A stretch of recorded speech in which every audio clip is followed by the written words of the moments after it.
Hi, welcome to this YouTube video. और आज बात करते हैं मार्केट में कैसे और आज का ट्रेड हुआ है और आज का मार्केट का डायरेक्शन वगैरह क्या था, किस तरह के स्टॉक ने अच्छे परफॉर्म किए, कौन से इंडाइसेस वगैरह में जो ट्रेड थे वो अच्छे थे। तो अगर आज का अगर जो लार्जर इंडेक्स देखोगे निफ्टी, वो हाफ परसेंट के आसपास अप था। ड्यूरिंग द डे तो आई थिंक ये 300 पॉइंट के आसपास वो ऊपर गया था, बट सेकेंड हाफ स्पेशली वो 2 बजे के बाद अ, फिर से वो गिरावट आया और ऑलमोस्ट सिर्फ वो 112 पॉइंट के आसपास जो है ऊपर क्लोजिंग दिया है। और मेनली जो है आईटी सेक्टर और रिलायंस ने इस इंडेक्स को ऊपर रखा था आज। बैंक निफ्टी जो था वो भी मॉर्निंग में काफ़ी अच्छा मूव दिया ऊपर की साइड। ये ऑलमोस्ट अगर मैं बताऊं 54,300 के आसपास तक वो गया था, बट उसमें भी 2 बार सेलिंग ऐसा है कि जो क्लोजिंग है वो निगेटिव साइड ही बंद हुआ है।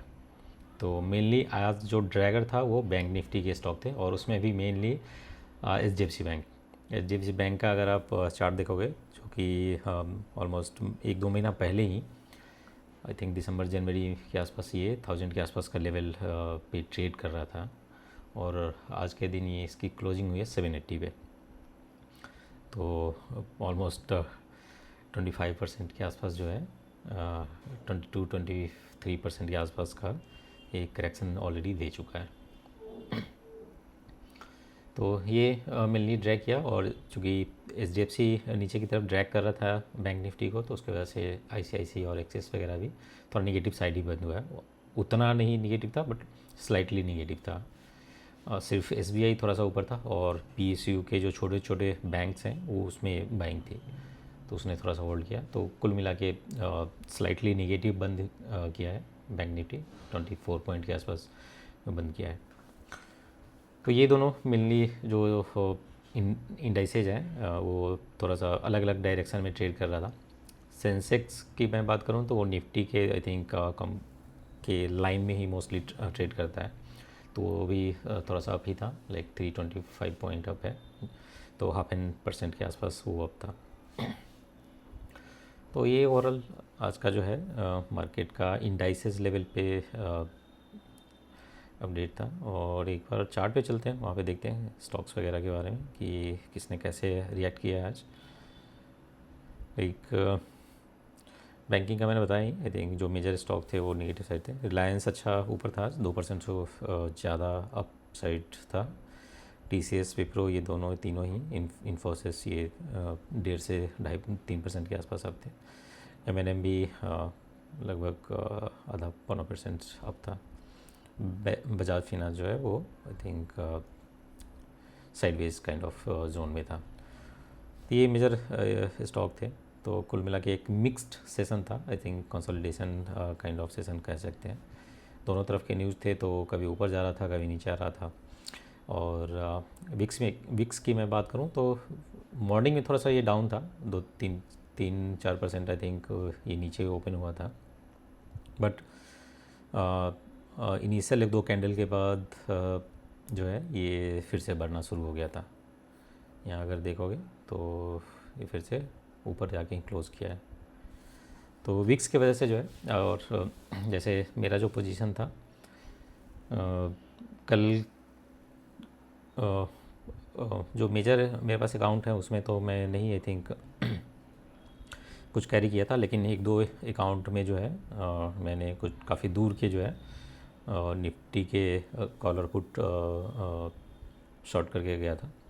तो उसमें जैसे खुलते ही थोड़ा सा उसमें प्रॉफिट तो दिख रहा था, लेकिन जब तक आप डिसाइड करते हो कि क्या एग्जैक्टली करना है, या फिर नॉर्मली थोड़ा सा वेट करते हो कि थोड़ा सा और कूल डाउन करे विक्स और फिर मैं एग्जिट करूं, तब तक जो है विक्स भरा और वो सारा जो था प्रॉफिट वो ऑलमोस्ट कॉस्ट टू कॉस्ट आ गया, या थोड़ा सा आई थिंक पॉजिटिव में था। तो फिर उसको मैंने काफ़ी देर तक होल्ड तो किया, बट उसमें ज़्यादा कुछ मिला नहीं। और फिर जब ये दोनों साइड का मूव करने लगा था तो उससे फिर मैं कॉस्ट टू कॉस्ट के आसपास एग्जिट हो गया था। और मैंने एक जैसे अपने अकाउंट में पोजीशन बनाया था, बट उसमें जैसे विक्स इंक्रीज कर रहा था उसके वजह से जो है उसमें प्रीमियम डीके तो दिखने को मिला ही नहीं, उल्टा वो इन्फ्लेट करने लगा था प्रीमियम दोनों साइड के। ऑल्दो जो प्रीमियम थे मैंने काफ़ी दूर के बेचे थे, लाइक 600-700 पॉइंट दूर। जैसे निफ्टी अगर हम 23,200 के आसपास उस समय ट्रेड कर रहा था, यहाँ कहीं था, और मैंने जो आई थिंक शॉर्ट किए थे ये 23,800 का कॉल और 22,400 या 500 का पुट। तो ये काफ़ी दूर के थे, आई थिंक 600-700 पॉइंट दूर दोनों तरफ आई थिंक दूर के थे। फिर भी उसमें कुछ डीके खास नहीं देखने को मिला, उल्टा वो और बढ़ने ही लगा। तो उसकी वजह से जो है मैं फिर 0.5% का जो मेरा स्टॉप लॉस का लिमिट है, पहला लिमिट, उसको मैं बुक करके और फिर बैठ गया। During day in I think मैं पोजीशन बनाने का सोच रहा था क्योंकि प्रीमियम बहुत ही अच्छे थे, बट फिर मैं थोड़ा सा जब पिछले 1-2 हफ्ते का देखा तो मैंने आई थिंक असेस किया कि ठीक ठाक प्रॉफिट हो रखा है, तो ज़्यादा ग्रीडी नहीं बनते हैं, कहीं कुछ ज़्यादा ऊपर नीचे खुल गया तो फिर दिक्कत करेगा। तो लास्ट के 2-3 मिनट में मैंने जैसे एक क्योंकि इन सिचुएशन में मैं देखा हूँ कि लास्ट के जो 4-5 मिनट होता है उसमें प्रीमियम काफ़ी डीके देखने को मिलते हैं।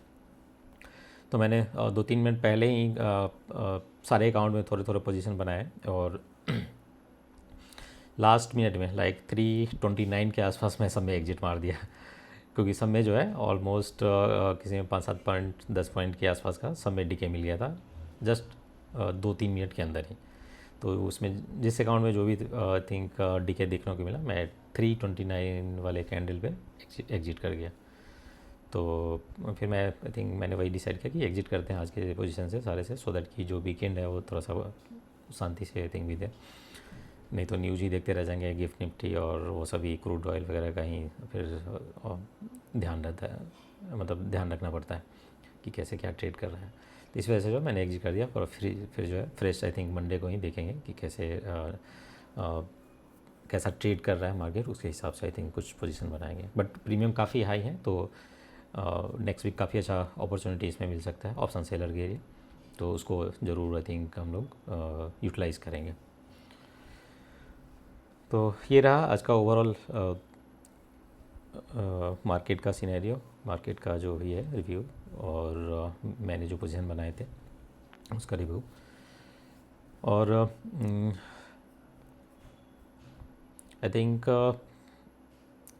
मेरे माइंड में एक और भी बात चल रहा था, लाइक कुछ लोग कह रहे थे लर्निंग पॉइंट ऑफ व्यू से आई थिंक कुछ टाइम निकालने के लिए, तो मैं वही सोच रहा था कि आप लोग अगर बोलोगे तो मैं वीक में 2-3 दिन जो है आई थिंक आप लोग के लिए टाइम निकाल के और लर्निंग का कुछ कंटेंट लाइक लाइव या फिर जो भी है इंडिविजुअल फोकस्ड, लाइक अगर 5-10 लोग तैयार होते हैं कि हाँ मुझे ये सीखना है, आपका बेसिकली क्या ट्रेडिंग का अंडरस्टैंडिंग है, कैसे आप ट्रेड करते हो, मतलब पोजिशनल ट्रेडर हो, ऑप्शंस में करते हो, फ्यूचर में करते हो या इंट्राडे स्टॉक्स में करते हो, तो किस तरह का आप करते हो, और उससे रिलेटेड कुछ अगर अंडरस्टैंडिंग चाहिए होगा तो उसके हिसाब से जो है इंडिविजुअल प्लान के अकॉर्डिंग जो है सजेशन मैं दे सकता हूँ, जो भी अभी तक का मेरा अंडरस्टैंडिंग है, जो भी लर्निंग है उसके हिसाब से।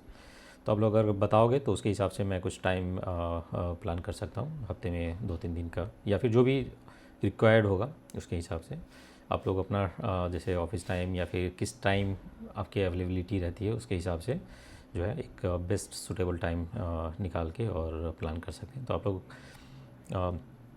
इस वीडियो के डिस्क्रिप्शन में मेरा नंबर है, या मोस्ट ऑफ आप लोग को मेरा नंबर पता ही होगा, आई थिंक सब लोग कॉन्टैक्ट लिस्ट में है तो पता ही होगा, तो आप लोग बता सकते हैं और उसके हिसाब से जो है मैं टाइम निकालने का ट्राई करूँगा कि कैसे कुछ लर्निंग के रिगार्डिंग, और वो भी मेनली इंडिविजुअल फोकस्ड कि कौन कैसे क्या मतलब किस तरह का आपका ट्रेडिंग का सेटअप है, कैसे कर सकते हैं, कितना टाइम है नहीं है, उसके हिसाब से प्लान कर सकते हैं। क्योंकि नॉलेज जो भी आप काम कर रहे हैं उसमें सिर्फ काम करते रहने से तो जो फिनेंशियल इंडिपेंडेंस वाला चैप्टर है वो तो नहीं आई थिंक ओपन होने जा रहा है।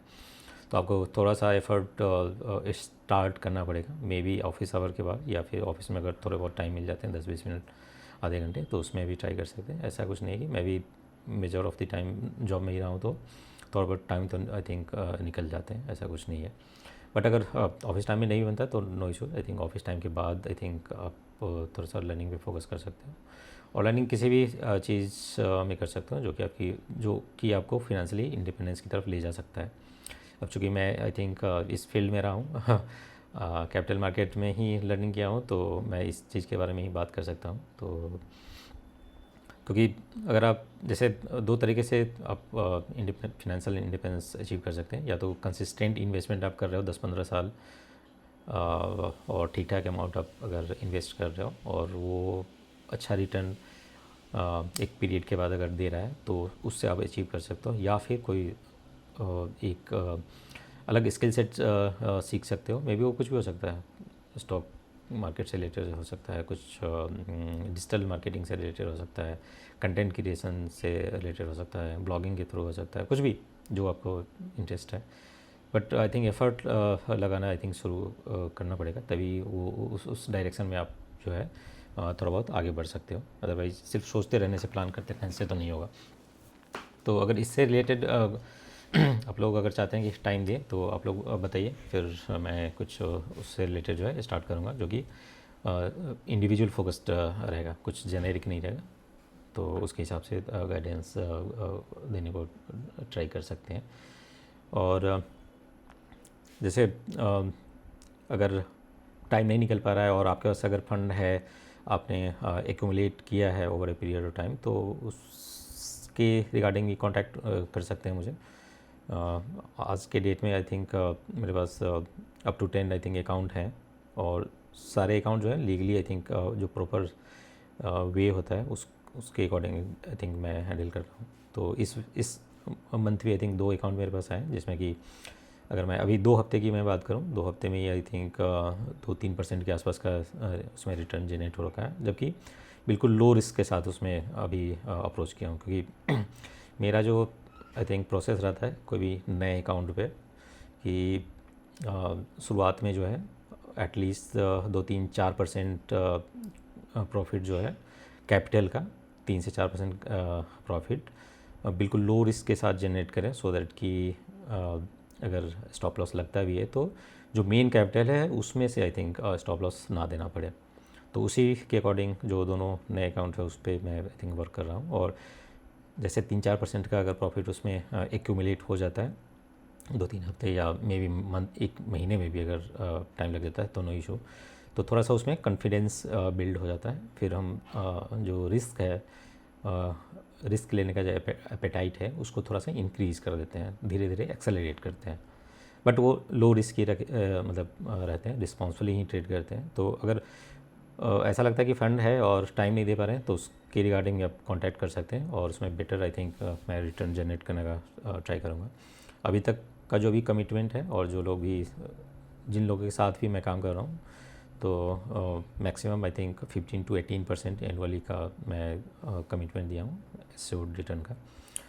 और उसके अलावा आई थिंक ये रिटर्न तो मैं जो भी जिनका फ़ंड है उनको मैं दूंगा, उसके अलावा भी आई थिंक जनरेट होगा, जिससे कि मेरे ऑफिस प्लस जो भी मेरा थोड़ा बहुत एफर्ट लग रहा है उसका थोड़ा बहुत I think as a fee I think उसमें एक्सट्रैक्ट होगा। बट वो 15-18% का जो एक रेंज है एनुअली का, उसके अलावा वो होगा, मतलब उससे अलावा मैं जनरेट करूँगा, सो दैट कि तो मेरा टारगेट मोस्टली ये रहता है कि 2.5 से 3% महीने का मैं जनरेट करूँ, सो दैट कि जिनका कैपिटल है उनको भी अच्छा रिटर्न दे सकूँ 15 से 18% का, और बाद बाकी मेरे भी एक्सपेंसेस और जो भी ऑफिस के एक्सपेंसेस है, थोड़ा बहुत फीस जो है वो सब भी उसमें जनरेट हो जाए।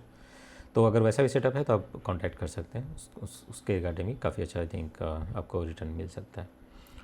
तो इन दोनों आई थिंक चीज़ों के बारे में आप थिंक आउट करिए, और कुछ भी अपॉर्चुनिटी है, लर्निंग अपॉर्चुनिटी या फिर इन्वेस्टमेंट अपॉर्चुनिटी, तो आप ज़रूर मुझसे कांटेक्ट कर सकते हैं। और इस वीकेंड पे कुछ और भी आई थिंक वीडियोस मैं लाने वाला हूँ, थोड़ा सा वो लर्निंग कर्व को काफ़ी अच्छा आई थिंक शेप दे सकता है, थोड़ा सा डायरेक्शन दे सकता है, तो उसको ज़रूर देखिएगा।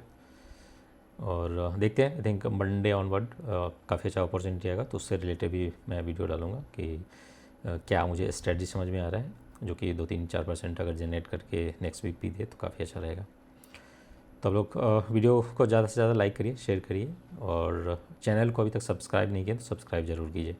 काफ़ी सारे लोगों को मैं देख रहा हूँ कि आई थिंक सब्सक्राइब नहीं किए, चैनल देखते तो हैं, वीडियोस वगैरह देखे तो हैं, बट चैनल सब्सक्राइब नहीं किए, तो चैनल सब्सक्राइब ज़रूर कर लीजिए।